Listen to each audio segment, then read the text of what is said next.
नमस्कार, आवाज समाचार में आप सभी का स्वागत है। मैं हूं सीमा। खबरों की शुरुआत करते हैं और सबसे पहले नजर डाल लेते हैं हेडलाइंस पर। भोपाल से पीएम मोदी का संदेश, नारी शक्ति अब राष्ट्र की रक्षा और नेतृत्व करता। प्रताप सरनाइक के हिंदी बहन बयान से महाराष्ट्र में मराठी अस्मिता की सियासी जंग तेज। धार्मिक मामलों में पक्षपात का आरोप, मस्जिद फेडरेशन ने सीएम से की समानता की मांग। नांदेड़ में 153 फर्जी जन्म प्रमाण पत्र से बांग्लादेशी घुसपैठ की बड़ी साजिश उजागर। मुंबई लोकल पर ब्रेक, पश्चिम रेलवे का 36 घंटे का मेगा ब्लॉक, यात्रियों की बढ़ेंगी मुश्किलें। और वैष्णवी केस में फरार नीलेश चौहान नेपाल बॉर्डर से गिरफ्तार, 3 जून तक पुलिस कस्टडी। और अब खबरें विस्तार से। भोपाल से प्रधानमंत्री मोदी ने देश की करोड़ों बहनों को वो संदेश दिया जो महिला सशक्तिकरण की सबसे बुलंद आवाज बन गया। देवी अहिल्या की 300वीं जयंती पर पीएम ने मंच से मां धरती और देश की नारी शक्ति को नमन किया। पीएम ने कहा, देवी अहिल्या के विचार आज भी राष्ट्र निर्माण का रास्ता दिखा रहे हैं। उन्होंने बताया कि कैसे देवी अहिल्या ने शासन को सेवा का माध्यम बनाया और समाज सुधारों की शुरुआत की। महिलाओं की संपत्ति में हिस्सेदारी से लेकर पुनर्विवाह तक उन्होंने वो किया जो उस दौर में सोचना भी मुश्किल था। पीएम मोदी बोले, हमारी सरकार उसी सोच पर चल रही है। योजनाओं के केंद्र में महिलाएं हैं। 4 करोड़ से ज्यादा घर महिलाओं के नाम, 3 करोड़ बहनों को लखपति बहन बनाने का संकल्प। प्रधानमंत्री ने ऑपरेशन सिंदूर का जिक्र करते हुए कहा कि आतंकियों ने हमारी नारी शक्ति को ललकारा था, हमने उनके ठिकानों को नेस्तो नाबूद कर दिया। उन्होंने साफ कहा, अब भारत घर में घुसकर मारता है और नारी पर हमला भारत की संस्कृति पर हमला है। मोदी ने कहा, अब हमारी बेटियां एनडीए से पास आउट हो रही हैं और सीमा पर तैनात हो रही हैं। वैज्ञानिक, पायलट, स्टार्टअप लीडर बन रही हैं। उन्होंने गर्व से बताया, चंद्रयान 3 में 100 से ज्यादा महिलाएं वैज्ञानिक शामिल रहीं। 45% स्टार्टअप में महिलाएं हैं। नारी शक्ति बंधन अधिनियम को पास कराकर हमने महिला आरक्षण को पक्का किया है। पीएम ने देवी अहिल्या से लेकर रानी लक्ष्मीबाई तक भारतीय परंपरा को नारी शक्ति का स्तंभ बताया। भोपाल से देश की बेटियों को आत्मविश्वास का नया संबल मिला है। प्रधानमंत्री का संदेश था, नारी शक्ति सिर्फ सम्मान की हकदार नहीं, वो राष्ट्र रक्षा की भी धुरी है। उनकी आवाज में भरोसा था। हर बेटी आज कह रही है, अब कोई नहीं रोक सकता। और यही है नया भारत, जहां महिलाएं सिर्फ विकास की सहभागी नहीं बल्कि नेतृत्वकर्ता बन चुकी हैं। आज देवी अहिल्या की प्रेरणा से लेकर ऑपरेशन सिंदूर की वीरता तक भारत की नारी शक्ति विश्व को चुनौती दे रही है। पीएम मोदी ने महिला शक्ति को राष्ट्र का वर्तमान भी बताया और भविष्य भी। भोपाल से गूंजा संदेश, भारत का स्वाभिमान अब बहनों की शक्ति से और बुलंद होगा। साथियों, देवी अहिल्या का एक प्रेरक कथन है जो हम कभी भूल नहीं सकते। और उस कथन का अगर मोटे मोटे शब्दों में मैं कहूं तो उसका भाव यही था कि जो कुछ भी हमें मिला है वो जनता द्वारा दिया ऋण है, जिसे हमें चुकाना है। आज हमारी सरकार लोकमाता अहिल्याबाई के इन्हीं मूल्यों पर चलते हुए काम कर रही है। नागरिक देवो भव, ये आज गवर्नेंस का मंत्र है। हमारी सरकार विमेन लेड डेवलपमेंट के विजन को विकास की धुरी बना रही है।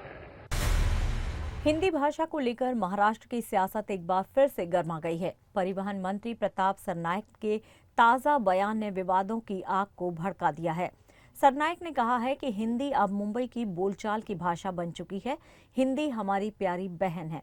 उनके इसी बयान से मराठी भाषी वर्ग में नाराजगी फैल गई है।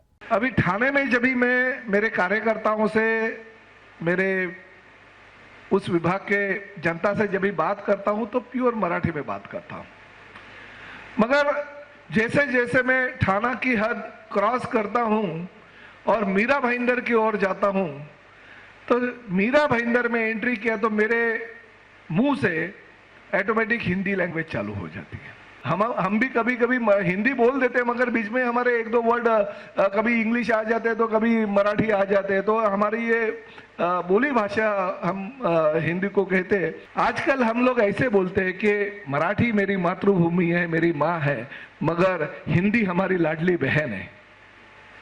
क्योंकि उस लाडली बहन की वजह से आज हम इतने देखो 237 के ओर पे हम आगे आ गए, और उनकी माध्यम से, क्योंकि मौसी का हक जो है लाडली बहन ने थोड़ा कम कर दिया है।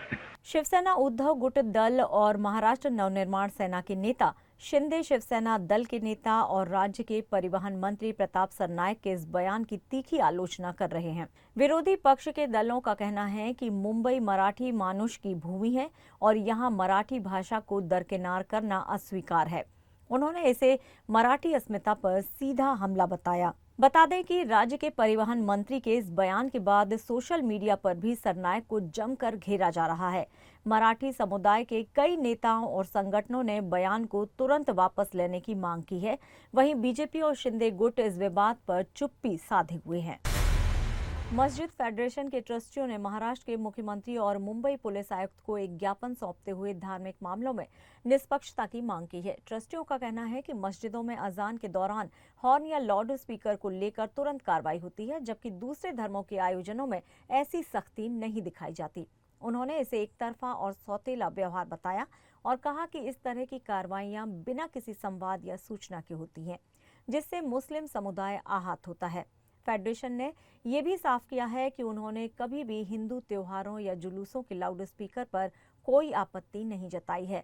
गणेशोत्सव, रामनवमी और नवरात्रि जैसे पर्वों में पुलिस और प्रशासन का सहयोग भी मिला है, जो अच्छी बात है, लेकिन मस्जिदों के मामले में अगर बिना बात के कार्रवाई होती है तो ये धार्मिक समानता और संविधान के मूल सिद्धांतों के खिलाफ है। ट्रस्टियों ने मुख्यमंत्री को धन्यवाद भी दिया कि उन्होंने इस मुद्दे पर ध्यान दिया और पुलिस कमिश्नर को दिशा निर्देश जारी किए हैं। इसके साथ ही उन्होंने सभी सामाजिक संगठनों और मीडिया से भी अपील की है कि वे धर्मनिरपेक्षता की रक्षा के लिए साथ आएं। फेडरेशन ने कहा है कि एक ऐसा भारत बनाना हम सभी की जिम्मेदारी है जहां हर धर्म को बराबर का सम्मान और अधिकार मिले। हमने बताया, पूरी बात सुना नहीं क्या आपने? हम लोगों ने ये कहा है ना कि उनको परमिशन मिलना चाहिए डिसिप्लिन का देखते हुए, जो भी वो उसका वायलेशन नहीं करेंगे, आप परमिशन को दीजिए। अभी हम मिलेंगे कमिश्नर से 2 दिन बाद, हमारा डेलीगेशन जाने वाला है, लेकिन कानून सबके लिए बराबर। आज तक कोई भी, हम कभी आज तक किसी दूसरे धर्म के माइक को बंद कराने के लिए हम नहीं गए, लेकिन हमारे खिलाफ 10 एप्लीकेशन जा रही है इधर उधर। और अब बात एक ऐसे घोटाले की जिसने दस्तावेजी धोखाधड़ी को राष्ट्रीय सुरक्षा संकट में डाल दिया है। महाराष्ट्र के नांदेड़ जिले से एक ऐसा मामला सामने आया है जहां 153 घुसपैठियों को अर्धापुर के ग्रामीण रुग्णालय में फर्जी तरीके से भारत में जन्मा दिखाया गया। इस पूरे गोरख धंधे में अस्पताल के चिकित्सा अधीक्षक से लेकर कई कर्मचारियों की संलिप्तता उजागर हुई है। स्वास्थ्य मंत्रालय की जांच समिति ने खुलासा किया है कि इन फर्जी प्रमाण पत्रों के जरिए कई लोगों को भारतीय नागरिक बनाकर दस्तावेज दे दिए गए, जिनमें बुजुर्ग भी हैं और किशोर भी। जिन नामों का खुलासा हुआ है उनमें शामिल हैं रजियोद्दीन ख्वाजा मोइनुद्दीन काजी, समरीन सहर सैयद सलीम, शेख सलीम चांद, जावेरिया नूरेन इरफान अली खान और कई अन्य। इन नामों की बांग्लादेशी पृष्ठभूमि की भी आशंका जताई जा रही है। इस खुलासे पर बीजेपी नेता और पूर्व सांसद किरीट सोमैया ने तीखी प्रतिक्रिया दी है। उन्होंने इसे केवल घुसपैठ नहीं बल्कि राष्ट्र की सुरक्षा के खिलाफ सुनियोजित साजिश बताया है। सोमैया ने मुख्यमंत्री एकनाथ शिंदे और केंद्र से एनआईए जांच की मांग की है। इस पूरे मामले में नांदेड़ पुलिस ने एफआईआर दर्ज जांच शुरू कर दी है और जल्द ही बड़ी कार्रवाई की उम्मीद जताई जा रही है। मुंबई के रेल यात्रियों के लिए एक जरूरी खबर है। पश्चिम रेलवे ने 31 मई से 36 घंटे के बड़े मेगा ब्लॉक का ऐलान किया है। ये ब्लॉक कांदिवली यार्ड में पुराने बुकिंग ऑफिस को हटाने और यार्ड पुनर्निर्माण के लिए लिया जा रहा है।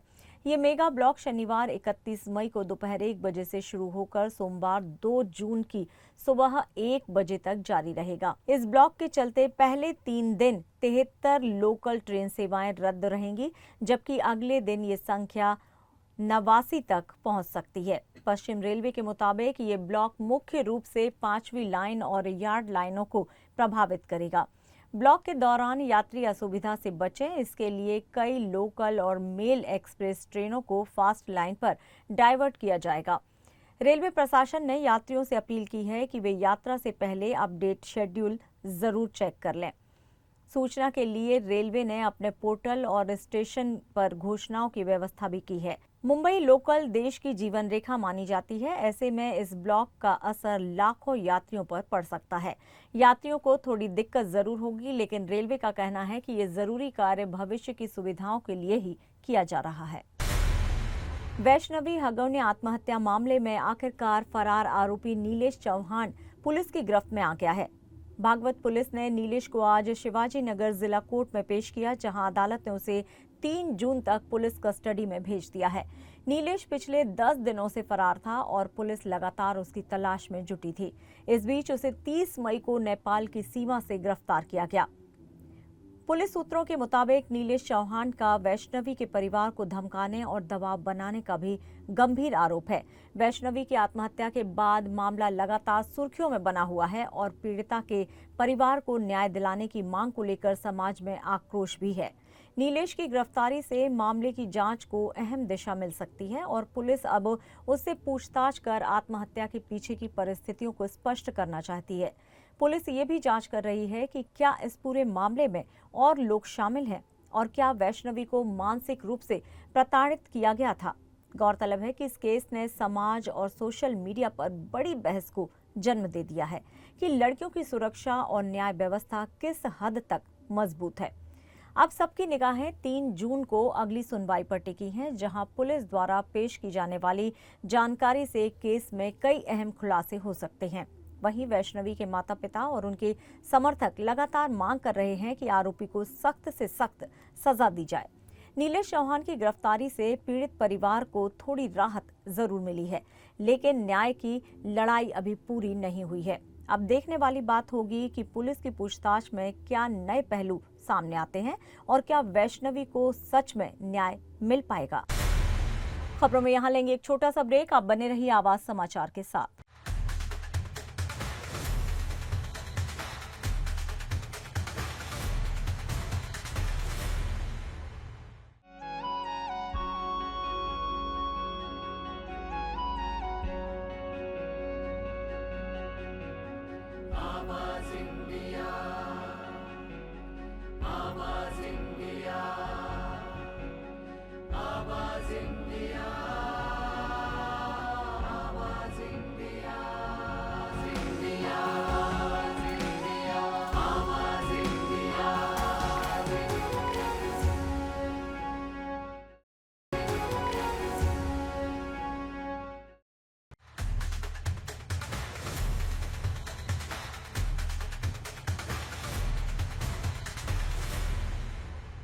ब्रेक के बाद एक बार फिर से आप सभी का स्वागत है। बढ़ते हैं अपनी अगली खबर की ओर।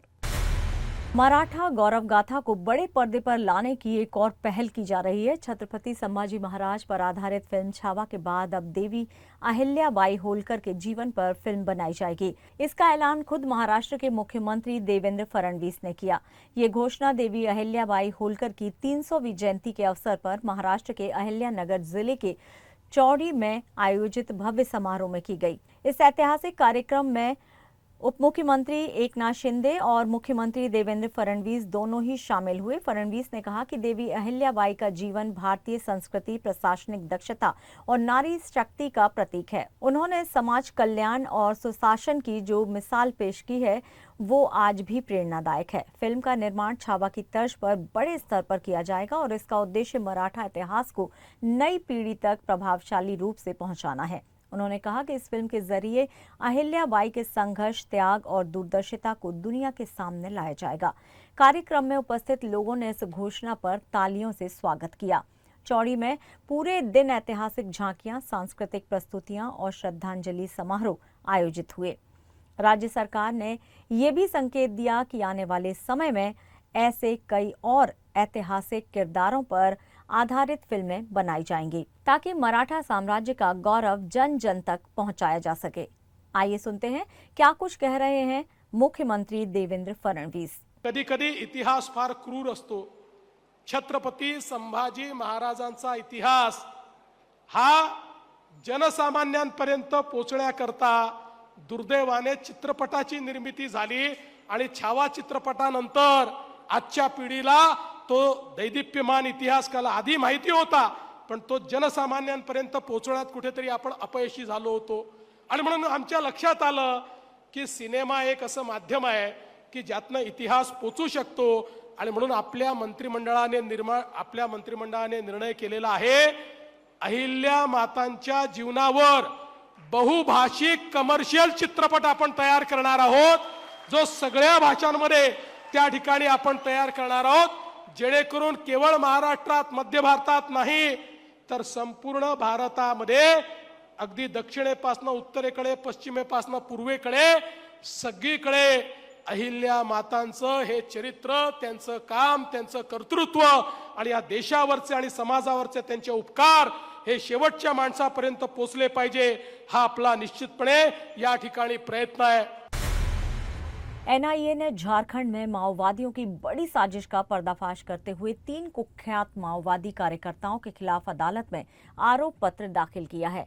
ये मामला 2023 के गिरिडीह जिले में दर्ज माओवादी साजिश केस से जुड़ा है। एनआईए की स्पेशल कोर्ट रांची में दाखिल इस पूरक चार्जशीट में शामिल है कृष्णा हंसदा उर्फ सौरभ दा, जो कि प्रतिबंधित सीपीआई संगठन की क्षेत्रीय समिति का सदस्य था। उस पर यूएपीए और शस्त्र अधिनियम के तहत कई गंभीर धाराएं लगाई गई हैं। दूसरा आरोपी है अभिजीत कोरह उर्फ मतला कोरह, जो कि बिहार का रहने वाला है। एनआईए के मुताबिक वो संगठन के सशक्त कैडर के रूप में काम करता रहा था और झारखंड के पारसनाथ वन क्षेत्र में वसूली, धमकी और जबरन भर्ती जैसे अपराधों में सक्रिय था। तीसरा नाम है रामदयाल महतो उर्फ नीलेश दा, जो कि सीपीआई की विशेष क्षेत्र समिति का सदस्य था। उस पर भी यूएपीए और भारतीय दंड संहिता की कई गंभीर धाराओं में मामला दर्ज किया गया है। इस केस की शुरुआत जनवरी 2023 में डुमरी थाना क्षेत्र के लुसियो जंगल से कृष्णा हंसदा की गिरफ्तारी से हुई थी। उसके पास से लेवी की रकम, हथियार और आपत्तिजनक दस्तावेज बरामद हुए थे। स्थानीय पुलिस की प्राथमिक जांच के बाद एनआईए ने जून 2023 में इस मामले को अपने हाथ में लिया और अब चार्जशीट दाखिल कर साजिश का नेटवर्क बेनकाब करना शुरू कर दिया है। ये खुलासा इस ओर इशारा करता है कि माओवादी नेटवर्क केवल ग्रामीण इलाकों में नहीं बल्कि संगठित रूप से देश की सुरक्षा को चुनौती दे रहे हैं। एनआईए की आगे की जांच से और भी स्लीपर सेल और माओवादियों के नेटवर्क का खुलासा होने की संभावना है। अब देखना ये होगा कि इस केस में और कौन कौन से नाम सामने आते हैं। सोशल मीडिया पर एक विवादित वीडियो पोस्ट करने के आरोप में पुणे की लॉ स्टूडेंट को गिरफ्तार कर लिया गया है। कोलकाता पुलिस की टीम ने उसे हरियाणा के गुरुग्राम से हिरासत में लिया। आरोप है कि संबंधित छात्रा ने इंस्टाग्राम पर एक ऐसा वीडियो डाला जिसमें एक धर्म विशेष के खिलाफ आपत्तिजनक टिप्पणियां की गई थी। वीडियो वायरल हुआ तो विरोध भी शुरू हो गया और कोलकाता के गार्डन रीच थाने में एफआईआर दर्ज हुई। कोर्ट से गिरफ्तारी वारंट जारी हुआ और इसके बाद पुलिस ने कार्रवाई को अंजाम दिया। गिरफ्तारी से पहले छात्रा ने सोशल मीडिया पर माफी भी मांगी थी। उसने अपने सभी विवादित पोस्ट भी हटा दिए थे, लेकिन मामला आईपीसी की गंभीर धाराओं के तहत दर्ज हुआ है, जिससे गिरफ्तारी टाली नहीं जा सकी। कोलकाता पुलिस अब उसे ट्रांजिट रिमांड पर कोलकाता लेकर जा रही है। मामले की जांच गहराई से की जा रही है और संबंधित छात्रा से पूछताछ जारी है। बताया जा रहा है कि इस पोस्ट से कई लोगों की धार्मिक भावनाएं आहत हुई हैं। इस बीच सोशल मीडिया पर इस गिरफ्तारी को लेकर बहस भी छिड़ गई है। कुछ लोग इसे कानून का सख्त पालन मान रहे हैं तो कुछ इसे अभिव्यक्ति की आजादी से जोड़कर देख रहे हैं। फिलहाल पुलिस का कहना है कि उन्होंने कोर्ट के आदेश का पालन किया है। आरोपी लड़की को जल्द ही कोर्ट में पेश किया जाएगा। एक नन्ही जान के जीवन की डोर अब नहीं टूटेगी। देश भर से आई मदद ने बना दिया है असंभव को भी संभव। एसएमई जैसी गंभीर बीमारी से जूझ रही अस्मिका को अब मिलेगा वो 16 करोड़ का जीवन रक्षक इंजेक्शन, जिसकी आस में पूरा परिवार और समाज जुटा था। पश्चिम बंगाल की महज 1 साल 5 महीने की अस्मिका स्पाइनल मस्कुलर एट्रोफी यानी कि SMA नामक दुर्लभ और जानलेवा बीमारी से जूझ रही है। इसका एकमात्र प्रभावी इलाज है जोल्गेंसमा नाम का इंजेक्शन, जिसकी कीमत है लगभग 16 करोड़ रुपए। इतनी बड़ी रकम परिवार के लिए जुटा पाना मुमकिन नहीं था, लेकिन समाज ने एक उदाहरण पेश किया। देश और दुनिया से हजारों लोगों ने क्राउड फंडिंग के जरिए मदद भेजी और आखिरकार 16 करोड़ की जरूरी राशि जुटा ली गई। अब यही जीवनदायी इंजेक्शन अगले 2 हफ्तों में अस्मिका को उपलब्ध करा दिया जाएगा। इस पूरी मुहिम में पश्चिम बंगाल कल्याण संघ ने अहम भूमिका निभाई। संघ के अध्यक्ष रंजीत दत्ता ने सभी सहयोगियों और दानदाताओं का दिल से आभार जताया और कहा कि ये लोगों की एकजुटता की जीत है। ये साबित करता है कि जब समाज साथ आता है तो चमत्कार भी हो सकते हैं। हमारे साथ में दत्ता जी है, उन्होंने क्राउड फंडिंग में मदद की, मुंबई की जिम्मेदारी उन्होंने ली। क्या बताएंगे आपने क्राउड फंडिंग कैसे जमा की? देखिए, मैंने देखा जो भाई उधर जब मैंने कोई काम के लिए गया और हमारे को उनके माता पिता के सामने खड़ा कर दिया, उन्होंने बोला जी भाई, अब उधर के लोगों ने बोला, बोले ये मुंबई में रहता है, इन्होंने अगर दिलो दिमाग में ले लिया तो ये काम आपका बहुत आसान हो सकता है। अभी मैं देखा यार ये कैसा क्या हो गया, क्या करूँ कैसा करूँ, तो मैं उधर से आया। आने के बाद में मैंने 6 स्टेप बनाया जो हमको ऐसा ऐसा काम करने का। और जो भी कुछ बात करूंगा मैं लोगों से मांगूंगा तो कोई प्रोग्राम में मांगूंगा, जो पब्लिक प्रोग्राम में मांगूंगा, क्योंकि क्राउड फंडिंग जो है ना बहुत सारे टाइम है ना वो उसमें चीटिंग भी होता है। ये मैं सुन के रखा था। तो मैं बोला जब महफिल में बोलूंगा ना, कोई टूर्नामेंट में होगा, कुछ भगवान का कीर्तन में हुआ, कुछ ब्लड डोनेशन हुआ, कुछ ऐसा काफी सारे कामों में अगर हमें जिधर निमंत्रित मिलेगा मैं उनका बात बोल के फिर मैं ये बच्चे के बारे में बोलूंगा। और मैं बोलूंगा कि भाई क्राउड फंडिंग जो ये स्कैन जो है वो स्कैनर में आप बोले तो सपोर्ट अस्मिका मिलेगा तो ही जाके 1 पैसा दीजिएगा। और पूरा 16 करोड़ रुपया पूरा हो गया। सरकार की तरफ से जो टैक्स था वो माफ कर दिया है। और खबरों में यहाँ लेंगे एक और छोटा सा ब्रेक। आप देखते रहिए आवाज समाचार।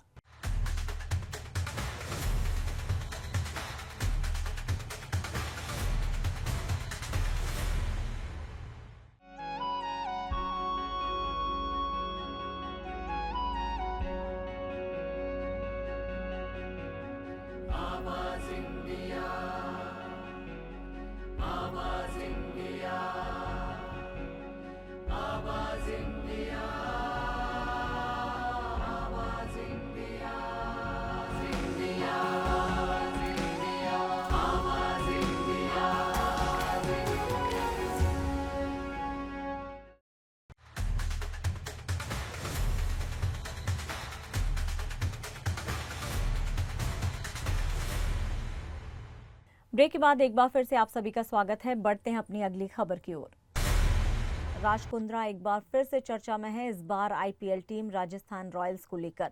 टीम के पूर्व सह संस्थापक राज कुंद्रा ने फ्रेंचाइजी के एक अधिकारी पर गंभीर वित्तीय गड़बड़ी और मनी लॉन्ड्रिंग के आरोप लगाए हैं। कुंद्रा का कहना है कि वो जल्द ही दस्तावेजी सबूत सार्वजनिक करेंगे। राज कुंद्रा ने लिंक्डइन पर एक पोस्ट में दावा किया है कि इन अधिकारी के जरिए विदेशी कंपनियों के जरिए पैसा घुमाया गया है और शेयरधारक समझौते में भी हेराफेरी हुई है।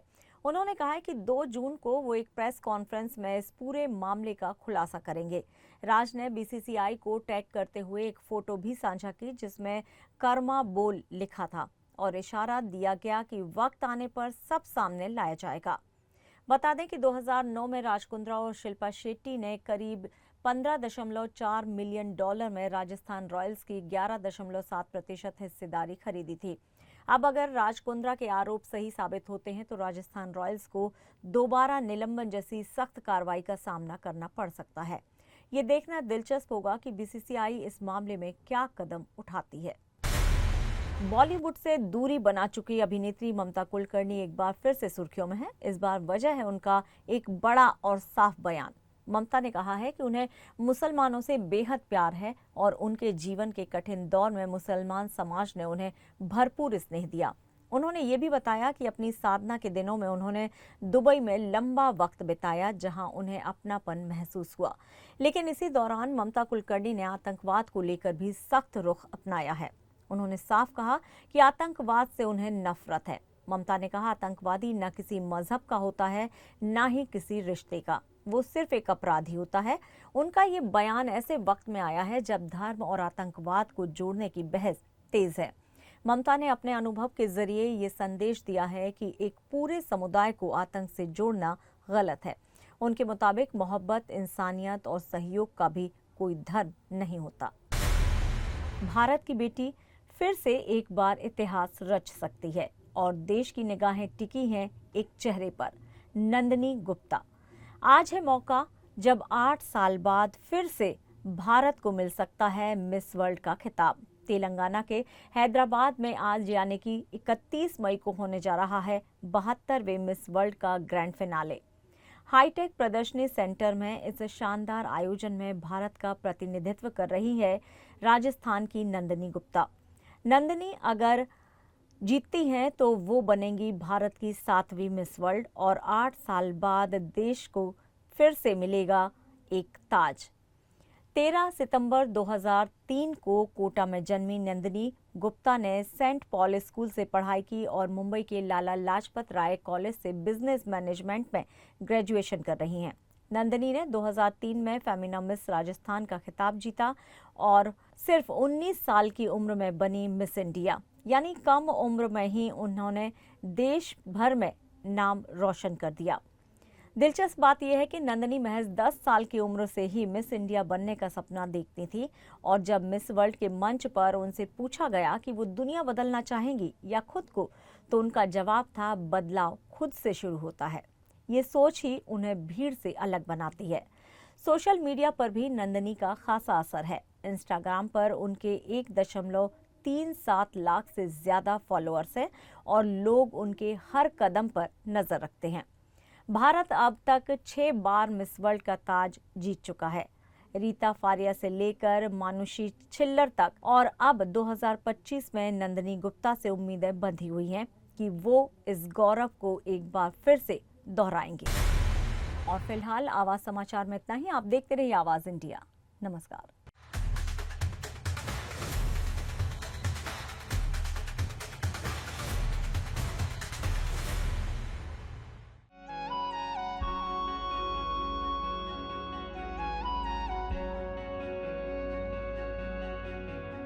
आवाज इंडिया।